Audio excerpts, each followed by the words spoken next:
For most of human history, nobody knew what time it was. There were no watches, no clocks, no alarms, no exact hours. People simply followed the rhythm of nature. Sunrise meant it was time to wake. Sunset meant it was time to stop working.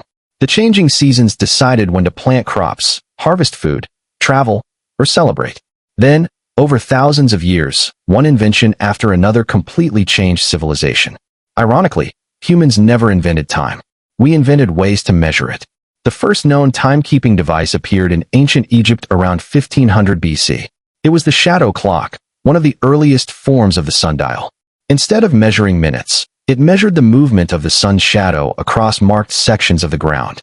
No single inventor is known, but Egyptian engineers and astronomer priests developed these devices to organize religious ceremonies, farming, and daily life. Around the same period, ancient Babylonians divided the day using a base, 60 numbering system. This mathematical system eventually gave us something we still use today: 60 seconds in a minute, 60 minutes in an hour. One of the oldest inventions still shaping modern life. But sunlight had a problem. It disappeared every night. So another invention appeared.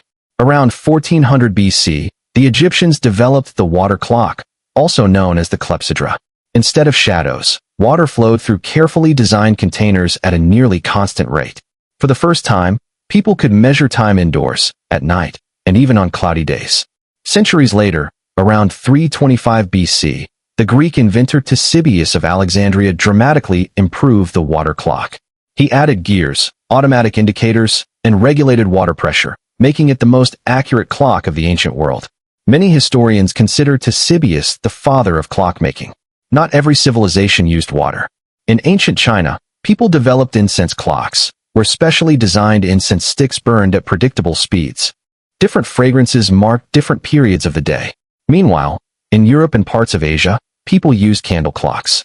Around 890 AD, King Alfred the Great of England is credited with using marked candles that burned at a known rate, helping divide the day into equal periods. Then came another simple but brilliant invention: the hourglass. Although its exact inventor remains unknown, the hourglass appeared in Europe around the 8th century AD and became common by the 14th century. Unlike water clocks, sand timers worked on ships where waves made water clocks unreliable. They became essential for sailors navigating the oceans. Then humanity reached a turning point. Around 1283 AD, the first mechanical clock was built in Europe. No one knows exactly who invented it, but historians believe English and Italian engineers played major roles.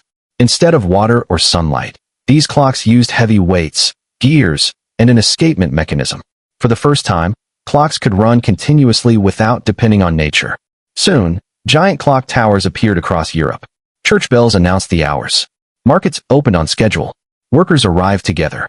Entire cities began living according to the same clock. But these early machines weren't very accurate. Some lost hours every week. Everything changed in 1656. Dutch scientist Christiaan Huygens invented the pendulum clock. Using the steady swing of a pendulum, accuracy improved from errors measured in hours to errors measured in seconds. It was one of the greatest technological breakthroughs of the scientific revolution. Astronomers could now make far more precise observations. Scientists could repeat experiments more accurately. Governments and businesses could coordinate activities like never before. Then another invention changed the world again. In 1675, Huygens also designed the balance spring for portable watches. Suddenly, accurate clocks no longer had to stay inside buildings. Time could travel with people. Pocket watches became symbols of wealth, precision, and professionalism. Navigation presented another enormous challenge. Ships crossing the ocean struggled to determine their longitude. Without accurate timekeeping, thousands of sailors became lost. Everything changed in 1761. English carpenter and self-taught clockmaker John Harrison completed the H4 marine chronometer. It remained astonishingly accurate even during rough sea voyages. His invention solved one of history's greatest scientific problems and revolutionized global navigation. Trade expanded. Empires connected. The world became smaller. Then came electricity. In 1840, Scottish inventor Alexander Bain patented the first electric clock, replacing many mechanical components with electrical impulses. As cities electrified, clocks became more reliable and easier to synchronize. The next revolution arrived in 1927. Engineers Warren Marrison and J.W. Horton at Bell Telephone Laboratories built the first practical quartz clock.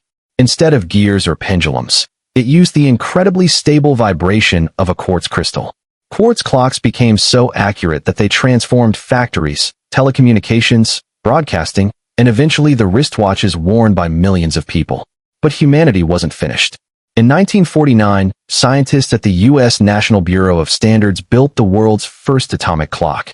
Then, in 1955, physicist Louis Essen and engineer Jack Perry at the National Physical Laboratory in Britain created the first practical cesium atomic clock. Its accuracy was unlike anything humans had ever achieved. Today's atomic clocks are so precise that many would lose less than 1 second over millions of years. Every GPS satellite depends on them. The internet depends on them. International banking depends on them. Mobile phone networks depend on them. Air traffic control depends on them. Power grids depend on them. Even the device you're watching this video on checks the time constantly without you ever noticing. The story of time wasn't the story of one invention. It was the story of thousands of years of human curiosity. From Egyptian shadow clocks, to Greek water clocks, to medieval mechanical clocks, to Huygens' pendulum, to Harrison's marine chronometer, to Bain's electric clock, to quartz crystals, to atomic clocks. Each invention made civilization more connected, more organized, and more precise. We often say that time changed the world, but that's not quite true. People changed the world by learning how to measure time. And once humanity mastered time, time quietly began mastering humanity.